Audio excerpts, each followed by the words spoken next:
মাছে ভাতে বাঙালিদের পাতে মাছ থাকবে আর একটু মুড়িঘণ্ট থাকবে না। হ্যালো এভরিওয়ান, আমি মুক্তা, পারফেক্ট কিচেন জোনে আপনাদের সবাইকে স্বাগত।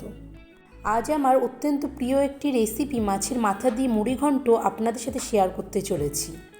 মুড়িঘণ্ট কম বেশি আমরা সবাই রান্না করতে জানি, কিন্তু কী পদ্ধতি অবলম্বন করলে এর টেস্ট আরও ভালো আসবে সেটি এই ভিডিওতে আপনাদের দেখাবো। তো চলুন ভিডিওটি শুরু করা যাক। সবার প্রথমে একটি কাচের বোলের মধ্যে 250 গ্রাম গোবিন্দভোগের চাল নিয়ে নিয়েছি। যদি আপনারা মনে করেন অন্য চাল দিয়ে করবেন সেটিও করতে পারেন, তবে মুড়িঘণ্টর জন্য গোবিন্দভোগের চালই বেস্ট। এবার চালগুলোর মধ্যে জল দিয়ে ভালোভাবে ধুয়ে কিছুক্ষণ জলের মধ্যে ভিজিয়ে রেখে দেব। চলুন আপনাদের সাথে ছোট্ট একটি টিপস শেয়ার করি।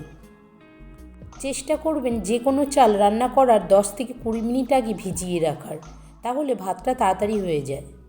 তারপর একটি কাতলা মাছের মাথা টুকরো করে কেটে ভালোভাবে ধুয়ে নিয়েছি। এবার এর মধ্যে দিয়ে দেব 1 চা চামচ নুন, আর কালারের জন্য দিয়ে দেব 1 চা চামচ হলুদ গুঁড়ো। তারপর এগুলো ভালোভাবে ম্যারিনেট করে 5 মিনিট রেখে দেব। ম্যারিনেট করা হয়ে গেলে একটি ভাজা মশলা আমাদের তৈরি করে নিতে হবে, যাতে মুড়িঘণ্ট টেস্টটা আরও বেড়ে যায়। তো তার জন্য সবার প্রথমে একটি ফ্রাই প্যান গরম করে দিয়ে দেব 2টি শুকনো লঙ্কা। লঙ্কা দুটি একটু ভাজা হয়ে এলে দিয়ে দেব একটি তেজপাতা টুকরো করে। তারপর 1 চা চামচ গোটা ধনে, 1 টুকরো দারচিনি, 2টি এলাচ, 3টি লবঙ্গ, আর দিয়ে দেব 1 চা চামচ গোটা জিরে। এরপর হালকা আঁচে ভালো করে ভেজে নেব।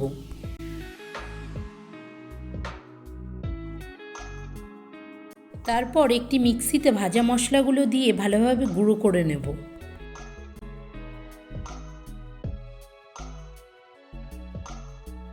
মুড়িঘণ্টর জন্য কোন কোন ভেজিটেবল অ্যাড করতে হবে চলুন সেটি দেখে নেওয়া যাক। প্রথমেই একটি বড় সাইজের আলু টুকরো করে কেটে নেব। তারপর ফোড়নের জন্য 2টি মাঝারি সাইজের পেঁয়াজ কুচি করে কেটে একটি পাত্রে নিয়ে নেব।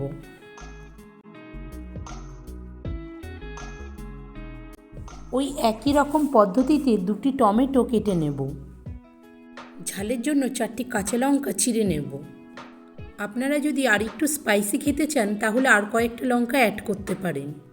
এবার ওভেনে একটি কড়াই বসিয়ে তাতে পরিমাণ মতো সাদা তেল দিয়ে দেব। তেল গরম হয়ে এলে কেটে রাখা আলুগুলো দিয়ে ভালোভাবে ভেজে নেব। আলু ভাজার জন্য এখানে অ্যাড করছি 1 চা চামচ হলুদ গুঁড়ো আর 1 চা চামচ নুন। আলু একদম লাল করে ভাজার দরকার নেই, 50% বয়েল হলেই হবে।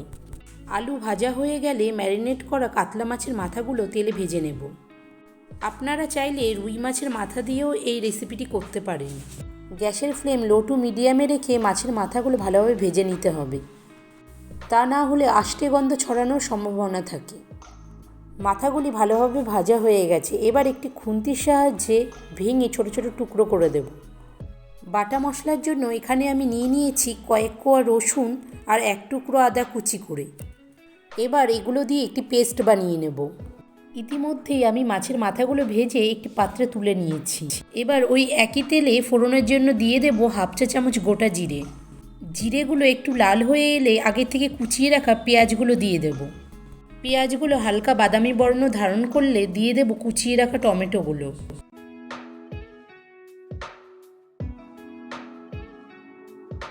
আর দিয়ে দিচ্ছি কয়েকটি চেরা কাঁচা লঙ্কা।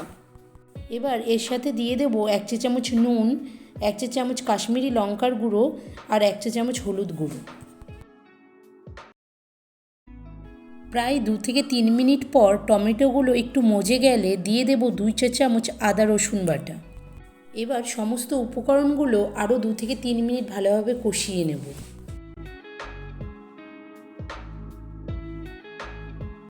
দেখুন মশলার গায়ে থেকে একদম তেল ছেড়ে দিয়েছে। এবার ধুয়ে রাখা গোবিন্দভোগের চালগুলো দিয়ে দেব। গ্যাসের ফ্লেম লো করে মশলার সাথে গোবিন্দভোগের চালগুলো ভালোভাবে মিশিয়ে নিতে হবে। আরও 2 মিনিট ভালোভাবে মেশানোর পরে ভেজে রাখা আলুগুলো দিয়ে মিডিয়াম ফ্লেমে ভালোভাবে কষিয়ে নিতে হবে। ফাইনালি এখানে মাছের মাথাগুলো অ্যাড করব।